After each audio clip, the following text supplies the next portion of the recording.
Students, आज एक नई टॉपिक के साथ आपके सामने उपस्थित हूँ। आज का जो टॉपिक है वो टॉपिक क्लास +1 और +2 के स्टूडेंट्स के लिए बहुत ही इम्पोर्टेंट होने वाला है। स्टूडेंट, आज का जो टॉपिक है वो है प्रतिवेदन, जिसे हम इंग्लिश में रिपोर्टिंग भी बोलते हैं, रिपोर्ट राइटिंग भी बोलते हैं। तो आइए पढ़ते हैं प्रतिवेदन लेखन क्या होता है। ये स्टूडेंट्स, आज हम सबसे पहले पढ़ने वाले हैं प्रतिवेदन क्या होता है।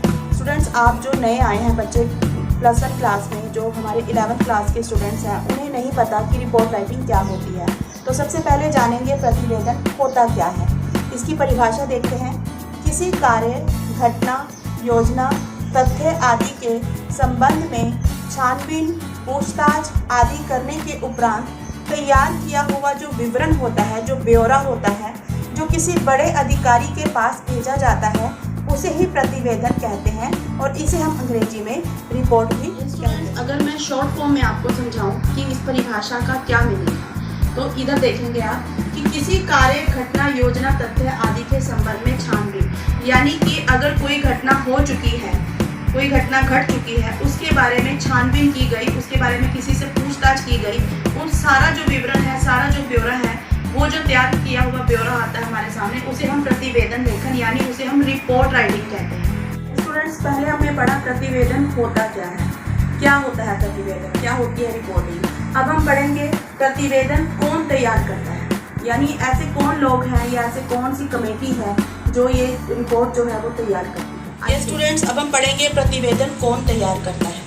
आइए देखते हैं। किसी भी संस्था के मुख्य या निर्देशक मंडल, किसी भी संस्था यानी कोई भी एजेंसी हो सकती है, किसी भी एजेंसी के मुख्य यानी मेन जो है, या निर्देशक मंडल, जिसे हम बोर्ड ऑफ डायरेक्टर्स भी कह सकते हैं, वो ये तय करते हैं कि किसी मुद्दे पर किसे प्रतिवेदन तैयार करने को कहा जाए, यानी कि वही जो रिपोर्ट है वो कौन तैयार करेगा, प्रतिवेदन जो है वो तैयार कौन करेगा और किस मुद्दे पर यानी किस टॉपिक पर कौन जो है प्रतिवेदन तैयार करेगा, उसको निर्धारित करते हैं बोर्ड ऑफ डायरेक्टर्स। प्रतिवेदन तैयार करना किसी एक व्यक्ति का भी काम हो सकता है, यानी किसी एक व्यक्ति को भी सौंप सकते हैं वो कार्य करना, और इसके लिए समिति यानी कमेटी भी बनाई जा सकती है। और इसमें जो सदस्य हैं, कितने सदस्य रखे जाएं, उनको चुनाव कितना हो, ये सब जो है वो बोर्ड ऑफ डायरेक्टर्स की तरफ से ही तय किया जाता है। स्टूडेंट्स, अब हम पढ़ेंगे प्रतिवेदन का उद्देश्य क्या होता है। प्रतिवेदन का उद्देश्य यह होता है कि बीते हुए समय के मामलों, मुद्दों या किसी घटना की छानबीन करके सटीक सूचनाएं संग्रह करना। सटीक सूचनाएं कौन सी होती हैं? जो एज इट इज़ होती हैं।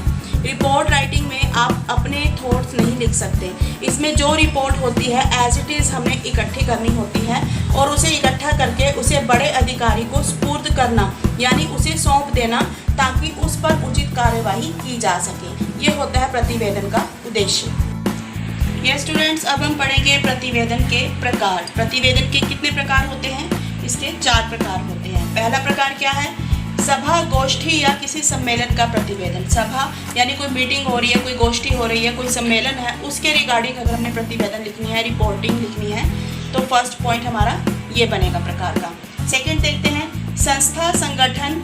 संस्था यानी कोई भी, जैसे कोई विद्यालय हो गया या कोई और हो गया, सामाजिक या धार्मिक, ठीक है, इन तीनों में से कोई भी संगठन हो सकता है का वार्षिक या मासिक प्रतिवेदन। वार्षिक होता है साल में एक बार, मासिक मतलब मास में एक बार यानी महीने में एक बार। तो उनकी पत्रिका बनी होती है, उसके अकॉर्डिंग उनकी रिपोर्टिंग करना, तो ये सेकंड पॉइंट बनेगा। थर्ड है व्यावसायिक प्रगति या स्थिति का प्रतिवेदन, यानी कोई प्रोफेशन होता है, उसकी प्रगति उसकी कैसी हो रही है, कैसी स्थिति है, उसके रिगार्डिंग प्रतिवेदन लिखना यानी रिपोर्टिंग करना। फोर्थ पॉइंट है हमारा जाँच समिति द्वारा प्रतिवेदन, यानी जाँच समिति जो जांच या पूछताछ या छानबीन करती है, समितियां, कमेटी बनी होती है, उसके रिगार्डिंग प्रतिवेदन लिखना। तो ये होते हैं हमारे प्रतिवेदन के 4 प्रकार। ये स्टूडेंट्स, अगर हम बात करें प्रतिवेदन का आकार और प्रारूप, प्रारूप मतलब उसका फॉर्मेट कि कैसे लिखा जाता है प्रतिवेदन। प्रतिवेदन का कोई भी निश्चित आकार या प्रारूप नहीं होता है। प्रतिवेदन 1 पेज का भी हो सकता है और हजारों पेजेस का भी। तो प्रतिवेदन के ये प्रकार पर निर्भर करता है कि कौन से प्रकार पर हम प्रतिवेदन लिख रहे हैं। अगर तो हम सभा, गोष्ठी वाला प्रकार लिख रहे हैं, प्रतिवेदन कर रहे हैं उसमें, वो तो हमारे छोटे भी चल जाते हैं। लेकिन अगर हम जांच समिति वाला जो है 4th पॉइंट जो हमारा था प्रकार में, वो वाला प्रतिवेदन कर रहे हैं, तो ये प्रतिवेदन प्राय बड़े ही होते हैं। तो प्रतिवेदन का कोई भी आकार और प्रारूप जो है वो निश्चित नहीं है। ये स्टूडेंट्स, अब हम पढ़ेंगे प्रतिवेदन लिखने के नियम। कि कौन कौन से ऐसे नियम होते हैं, जो बातें कौन सी ऐसी हैं जो हमें ध्यान रखनी चाहिए। पहले देख लेते हैं क्या है। प्रतिवेदन में किसी घटना या प्रसंग की मुख्य मुख्य बातें लिखी जाती हैं। ये नहीं कि जो भी है वो सारा ब्यौरा नहीं दिया जाता। प्रतिवेदन लिखते वक्त कोई भी जो घटना घटी होती है या कोई प्रसंग हुआ होता है उसकी मेन बातें ही लिखी जाती हैं। नंबर 2 है, बातें एक क्रम में लिखी जाती हैं।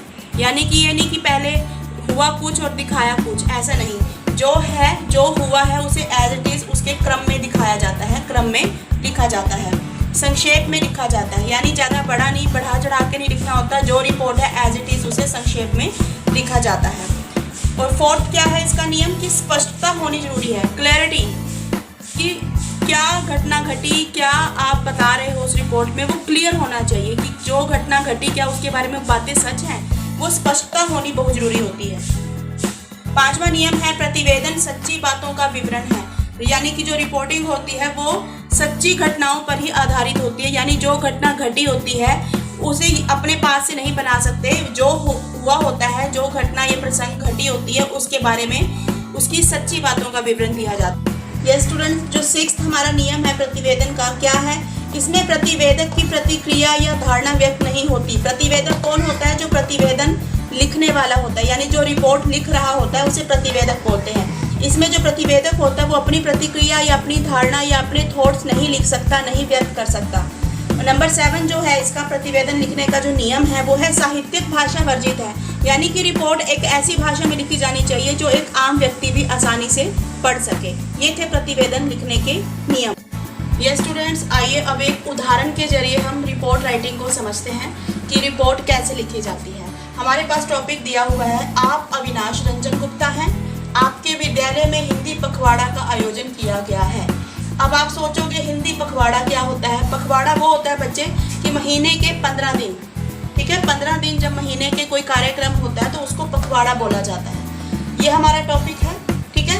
तो पहले हम एक बॉक्स तैयार कर लेंगे, उस बॉक्स में रिपोर्ट राइटिंग लिखेंगे। इस तरह एक बॉक्स तैयार कर लिया मैंने, और जो ये हमारा जो टॉपिक है उसको एक नाम देंगे। जैसे क्या इसमें आप अविनाश रंजन गुप्ता, आपके विद्यालय में हिंदी पखवाड़ा का आयोजन है, तो क्या इसका टाइटल बनेगा? हिंदी पखवाड़ा का आयोजन। सबसे पहले आप एक टाइटल देंगे, एक शीर्षक देंगे। उसके बाद आता है दिनांक की डेट लिखी जाती है। मैंने यहाँ पर लिखा 29 सितंबर 2020, ठीक है। ये दिनांक लिखना जरूरी होता है। ये जो फॉर्मेट मैं आपको बता रही हूँ ये फॉर्मेट आपने फॉलो करना है हर रिपोर्ट राइटिंग में। तो इसके बाद हम इसी से रिलेटेड इसका जो मटेरियल है वो लिखेंगे। देखिए मैंने यहाँ पर कैसे लिखा है, दिनांक 14 सितंबर 2020 से दिनांक 28 सितंबर 2020 तक विद्यालय में हिंदी पखवाड़ा का आयोजन किया गया। हिंदी दिवस के दिन मुख्य अतिथि के रूप में राष्ट्रीय प्रौद्योगिकी संस्थान, ये जो हमारे मेन होते हैं इनको हम अंडरलाइन कर देंगे, यानी NIT के निदेशक को बुलाया गया था। उन्होंने हिंदी भाषा की उपयोगिता पर विस्तार से मार्गदर्शन किया, यानी विद्यार्थियों को हिंदी भाषा के महत्व के बारे में बताया। इस उपलक्ष्य में वाद विवाद प्रतियोगिता, भाषण प्रतियोगिता, समाचार वाचन, नारे लेखन, निबंध लेखन आदि को भी प्रस्तुत किया गया। विजय आने वाले विद्यार्थी, यानी जो फर्स्ट सेकंड थर्ड जो विजेता आने वाले हमारे विद्यार्थी थे उनको प्रधानाचार्य द्वारा सम्मानित भी किया गया। यानी कि ये हमने रिपोर्ट एक तैयार कर ली है कि हम जो है वो अविनाश रंजन गुप्ता हैं जो विद्यालय के में हिंदी पखवाड़े का आयोजन करवाया, उन्होंने रिपोर्ट तैयार की है, यानी ये प्रतिवेदक हैं। तो नीचे हम क्या लिखेंगे? प्रतिवेदक अविनाश रंजन गुप्ता। ये था हमारा पहला उदाहरण प्रतिवेदन लेखन का कि रिपोर्ट राइटिंग कैसे लिखी जाती है। यस स्टूडेंट्स, तो ये था हमारा आज का टॉपिक प्रतिवेदन लेखन। आई होप स्टूडेंट्स आपको अच्छे से क्लियर हो गया होगा कि प्रतिवेदन लेखन क्या होता है, इसका क्या उद्देश्य होता है, क्या इसके नियम हैं, कितने प्रकार हैं। मैंने अपनी तरफ से पूरी कोशिश की है स्टूडेंट्स आपको ये समझाने की। आई होप आपको बहुत अच्छे से टॉपिक जो है वो क्लियर हो गया होगा। अगर आपको ये मेरा वीडियो अच्छा लगा हो तो लाइक, शेयर और सब्सक्राइब करना बिल्कुल ना भूलें। धन्यवाद, थैंक यू।